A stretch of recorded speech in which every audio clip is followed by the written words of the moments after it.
In this episode of Reinventing Your Home, we're cutting 12 mortise and tenon joints in order to make a Georgian style front door.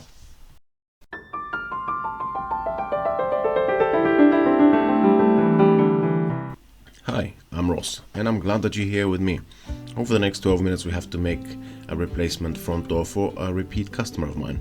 Now this door has to be made like for like, and that includes matching the materials, hence why we're using redwood. Normally I would prefer to use hardwood on a project like that, but as I said to you, we're matching everything because of the type of property this thing is, so we're making it out of what was already there. So we start by trimming the pieces roughly to size. Now in here I'm taking this opportunity to try and trim some of those knots. As you can see, this is exactly what I'm doing on some of those shots. I was very picky when getting the boards from my timber supplier, but nevertheless it's redwood, so you're gonna get a few knots here and there, so I was trying to trim most of them out whenever possible. At this stage I like to cut all of my door components roughly to size. I'd still leave them slightly oversized before they go through the planer.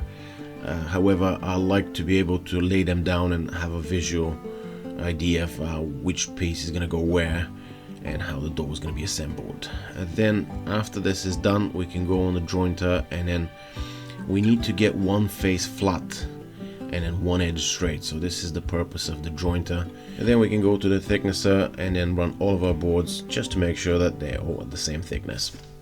I haven't yet had a chance to build myself a modular unit for the thicknesser, so at the moment I'll still put it on my assembly table.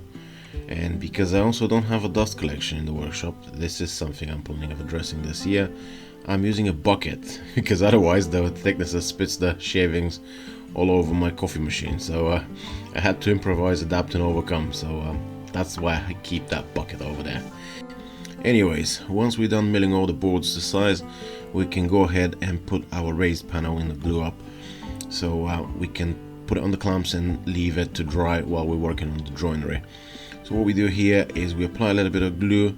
I am using biscuits for alignment. They don't really add any strength to the joint, but they're great for alignment because sometimes when you're gluing up those boards, when you apply pressure with the clamps, they could slip up, and then after that you have to plane it down so it's all flush.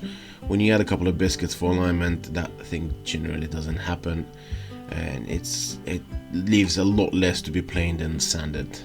And then we leave the two panels on the clamps for the next 24 hours so they can dry, and in the meantime we get to cut some joinery. The first thing we need to do here is we need to cut our tenons.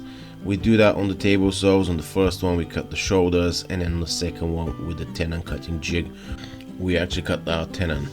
And then after that we can move it onto the vise, and then we have to notch it, because if we don't, we're gonna blow through our mortise. So what we do here is mark about an inch, and then we just trim it off, and then you can see in the next shot why we did that. So here we can align it with the edge of the door. We mark where the mortise needs to be, and you can kind of get why we notch the tenon. Then what the next thing we need to do here is we need to mark the position for the mortise and then cut it. So lately I have been using my plunge router to do that, and I would cut the whole mortise with a router, only to come back with a chisel to square the edges. That way the joint is done very quickly. Actually, the first joint is the one that takes a little bit of time to figure out, and then the rest of them are done very quickly, because on the first one we have to fine-tune the tenon cutting jig, so our tenons would come out about 13 millimeters thick, because the router bit that we're using here is 12.7 millimeters, or half an inch, or as I call it, 50 cal. And then once you have a 13 millimeter tenon, you get a nice and tight joint like so. And then once we have all of our main mortise and tenon joints cut, we have to assemble the door in order to measure up for our middle dividers. So on this particular door we have two middle dividers, one on the top section where we'd have two glass panels, and one on the bottom where we'd have two raised panels, the ones that we put on the glue up earlier.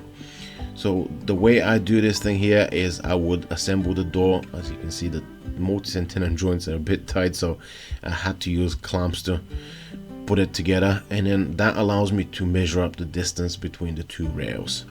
And now what I like to do here is, once I measure up, I would use two pieces of offcuts and cut them to size, just so I can make sure that they fit nicely in the space. Then after that we can cut our middle dividers to size and then cut the mortise and tenon joints for them. Now on these ones I would go slightly shallower than the main joints, because if you think about how the weight is being transferred to them, there's very little stress on them. You have to understand that they're just pinched in place by the main mortise and tenon joints, so realistically speaking we just need them there to be holding the piece in place. That's why I'd only go about 30 millimeters down with this one. And it's the same process here. I would mark the position and then cut the mortise with a router. The only difference here is that I wouldn't do a full plunge. Instead I would stop about halfway through, but other than that it's exactly the same. We go over with a chisel, square the hole. I've left this one a little bit too tight, so I had to go a couple of times, but at this stage we've already fine-tuned the tenon cutting jig, so other than the sides the tenon fits perfectly, so we just have to adjust the sides a bit, and then that's it, we have a perfect fit. Then I like to number my joints, but that's for assembly purposes. And then we get to work on the raised panel. So after we take it off the clamps, I like to do a few passes with my number 4 smoothing plane, followed by a whole lot of sanding. So we sand both sides, back and front, before we trim it to size. And I know the sanding part is very boring, so I would spare you most of it. Instead we go straight to cutting it to size. The first thing is we cut the width.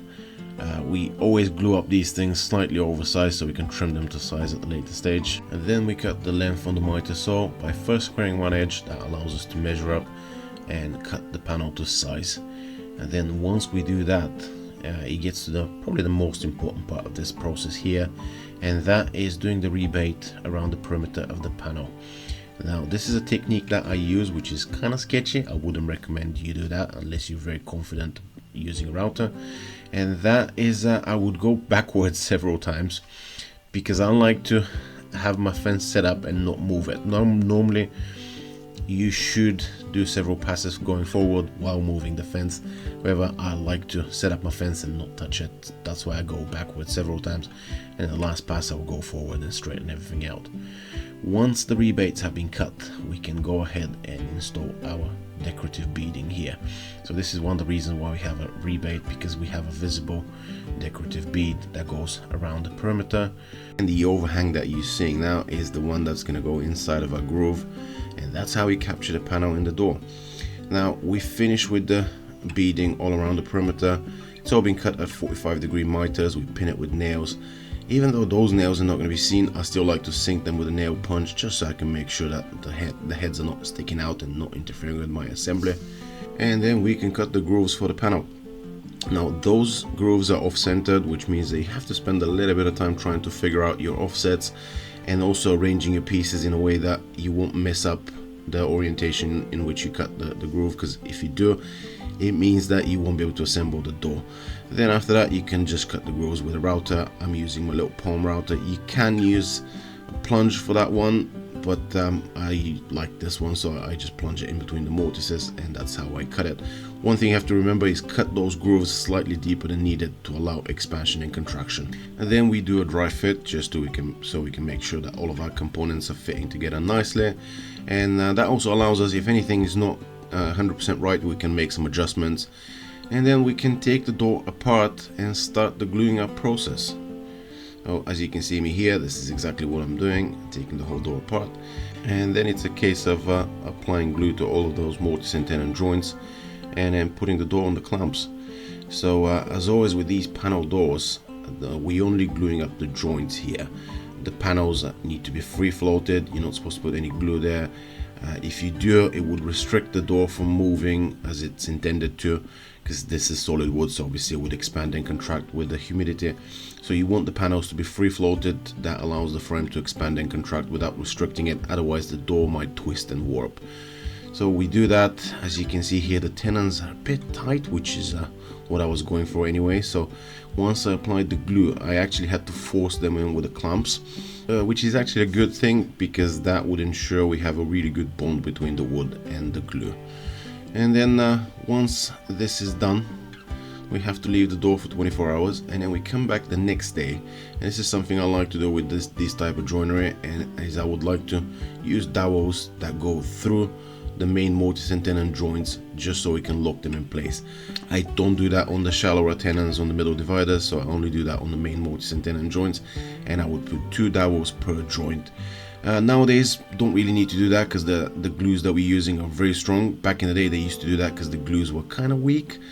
But nevertheless, I still like the idea, and also this is exactly how the old door was, so I thought matching it was a good idea.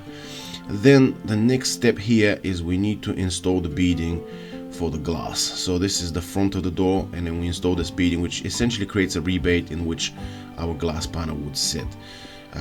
This is exactly how the old door was. Also, it's a bit easier that way than trying to beat the frame and trying to miter those joints, as well as having a mortise and tenon joints. So what we do here is we have the beading ready, and then we offer it, we cut it to size, and then we just pin it with a couple of nails. We do that on all of the sections that we have glass. And then the next thing we need to do here is we need to trim the overhangs that we have on the stiles. So we leave those ones so we can disassemble the door when we do dry fits. We can bash it with mullets, and that way we're not damaging the door. But once the door has been glued up, we can trim them to size here, as you can see. And then the next thing is we can see the finished door. So this is the door finished, painted and installed. As always, I'd like to give credit to the people who watch my videos to the end by telling you what the cost of this project was. So the entire price for our customer, including delivery and installation and painting, was about £1,300. I would appreciate if you leave me a comment letting me know whether you think this is expensive, cheap or reasonably priced.